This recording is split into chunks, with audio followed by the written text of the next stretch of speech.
26 dead after a devastating blaze erupted at an office building in China. A look at a series of deadly incidents.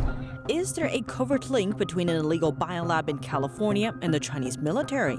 The owner of the lab shouldn't even been in America. The latest scoop straight from U.S. officials and investigators. A viral hashtag backing 9/11's most infamous terrorist, bringing TikTok back to the hot seat. Absolutely, it's intentional. How is the Chinese Communist Party involved? And a United States service member spotted holding the flag of the Chinese Communist regime. That has leader Xi Jinping arrived for a meeting with President Biden.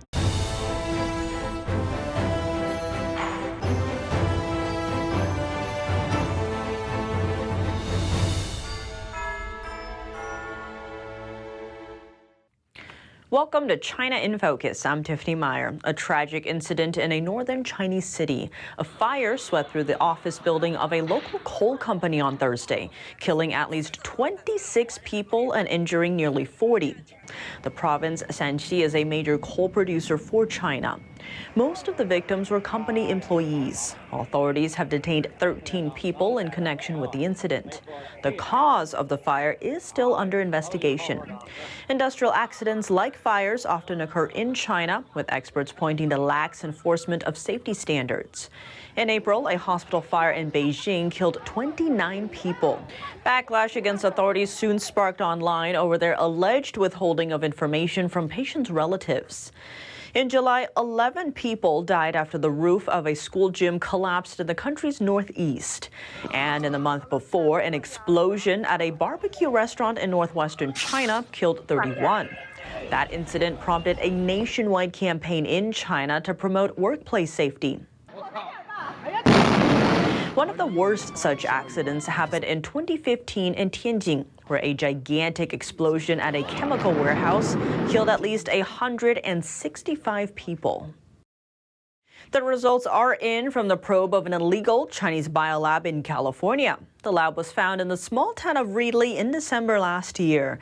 The report from the Committee on the Chinese Communist Party comes after a friendly subpoena to local officials, who came back with thousands of pages of documents and evidence, including the lab owner's ties to the CCP. NTD's Jeremy Sandberg has more. City officials in Reedley found around 1,000 transgenic mice, dangerous chemicals, and thousands of vials with biological substances in them at the illegal California Biolab last year. Biolab workers said the mice were genetically engineered to catch and carry the COVID-19 virus. After 9 months of city officials sounding the alarm, the FBI declined to investigate and the CDC refused to act. City officials turned to their local representative, Congressman Jim Costa, for help. Costa told NTD there's some lessons to be learned from the example. We see how easy to transport infectious diseases around the world is. Costa says he thinks the U.S. is very conscious of the challenges of COVID and concerned about how it's spread. The report says city officials found a freezer labeled Ebola that the CDC did not, with sealed bags inside. The deadly disease has a 25 to 90% lethality rate. When asked by email, the CDC said the bags did not merit testing unless labeled Ebola themselves. The Public Health Agency concluded there was no evidence of select agents or toxins and had a court order state and local authorities to destroy all materials. Democratic ranking member Raja Krishnamurthy says he's glad the report has established some facts, but that more tools are needed to stop it from happening in the first place, and that currently anybody, including fugitives, fraudsters, and terrorists, can buy dangerous pathogens online with little vetting. You need an identification, a driver's license to get Sudafed in a local pharmacy, but you don't need even that to get Ebola online. The investigation revealed connections between the lab's owner and the CCP that include an ongoing criminal enterprise and large unexplained money transfers from Chinese bank accounts. The individual in question was a criminal with a long criminal record with dubious ties to the PRC. This was a massive problem, and we're hoping this will spur productive legislative action going forward to prevent this from happening again.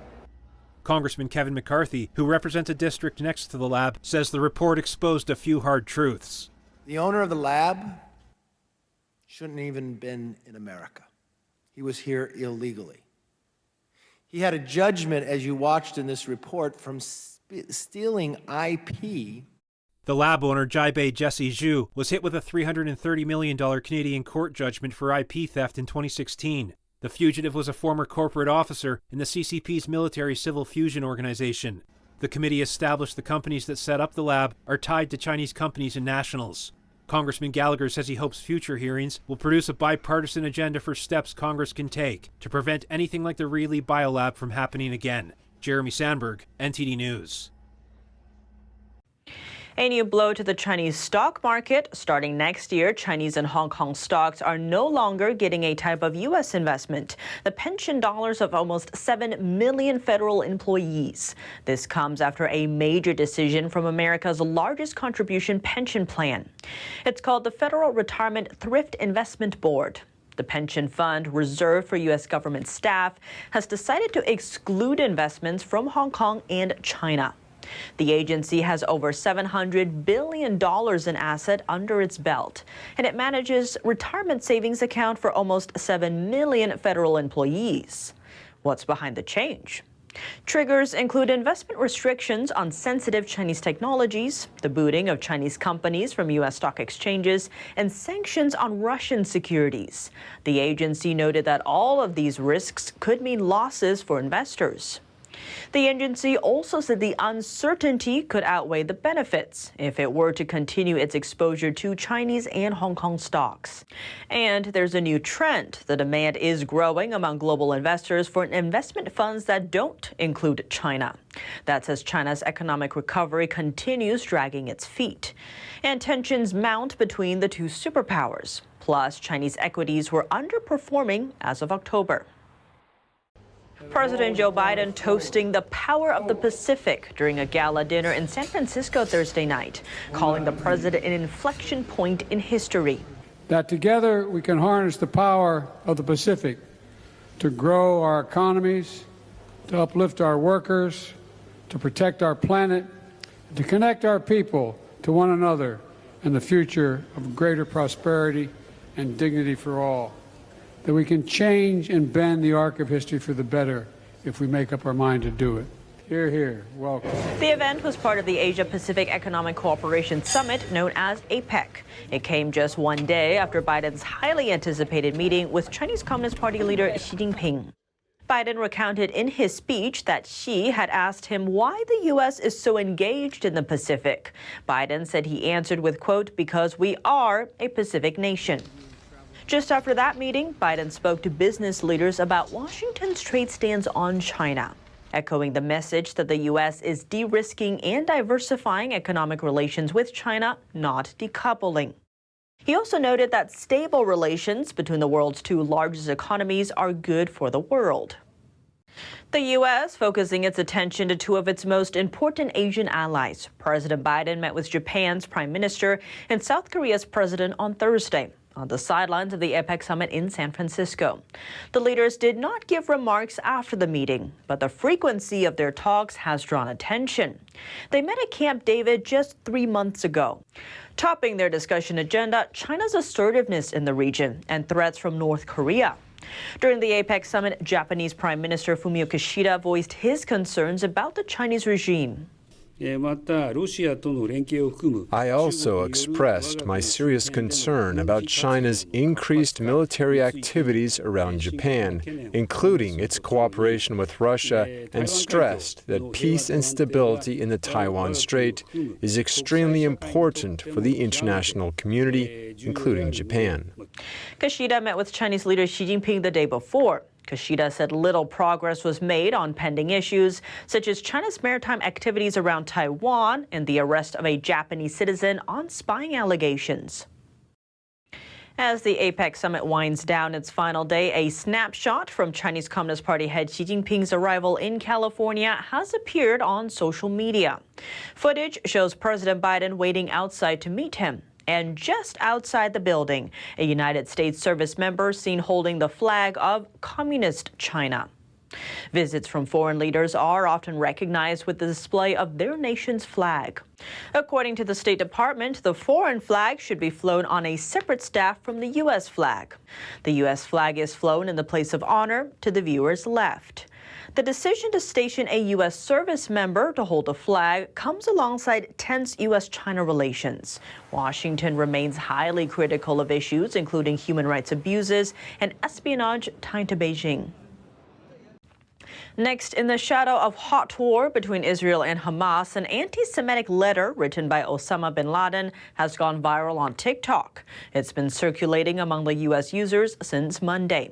Some TikTok users have started lashing out against U.S. foreign policy toward the Middle East, accusing the U.S. of suppressing Palestinian people.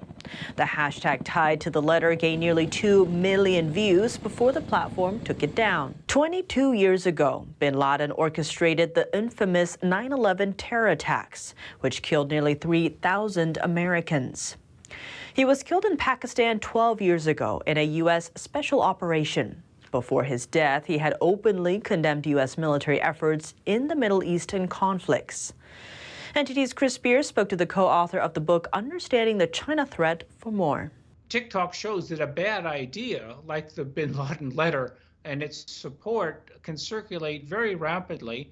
And that shows how, through that dangerous medium, essentially American values, norms, our political culture, and our elections can be undermined. TikTok is owned by Chinese internet company ByteDance. When asked if the Chinese Communist Party is behind the anti-American content on the app, Thayer said, Absolutely, it's intentional. Well, they control ByteDance, and ByteDance owns TikTok, and so they control the algorithms. They are able to identify what the content will be, as well as what content is privileged, what content is emphasized, and what content is suppressed. In an interview with Fox News on Wednesday, Senator Hawley also remarked on the app. We should be stopping it, Sean. We should ban it. And listen, I think Communist China right now is an espionage tool. It's a propaganda machine, and we ought to ban it. TikTok removed the viral hashtag after media started reporting on the story, and backlash sparked online. Top leaders from Europe and China set to meet next month in Beijing. The head of the European Union, Ursula von der Leyen, set a key goal for the summit on Thursday: to achieve a level playing field in trade. Citing one example, she said there's a clear overcapacity of electric cars in China, something she said would be exported to Western countries, especially with China's economy slowing. She also pointed out that Beijing's state subsidies to Chinese companies partially led to it, and that they created an uneven playing field. China's trade surplus with the EU hit its highest on record last year, reaching over $400 billion. In her speech, von der Leyen repeated that Europe has to, quote, get China right, and noting that China is not the same country as it was 10 years ago. That's all for today's China in Focus on YouTube. We're now sharing a shortened version of our program here after being demonetized for more than 2 years. Last month, YouTube removed our demonetization status, but reimposed it within days. If you'd like to support us, subscribe to our partner platform, APEC TV, where you can watch our full episodes, or consider donating. Find us at donorbox.org/China-in-focus. Here's what to look out for in our second half. All eyes are on the high-stakes U.S.-China talks this week. President Biden is seeking to reassure allies that the U.S. is a more reliable trade partner than China. How will the message impact the U.S.-China rivalry? And what are the key takeaways? Plus details on the $40,000 tickets sold to U.S. business groups to dine at the Chinese regime leader's table. How should we read the controversial dinner? We sat down with Doug Stroop, director for the Center for Trade and Innovation, for more. Thanks for watching China in Focus. I'm Tiffany Meyer. See you soon.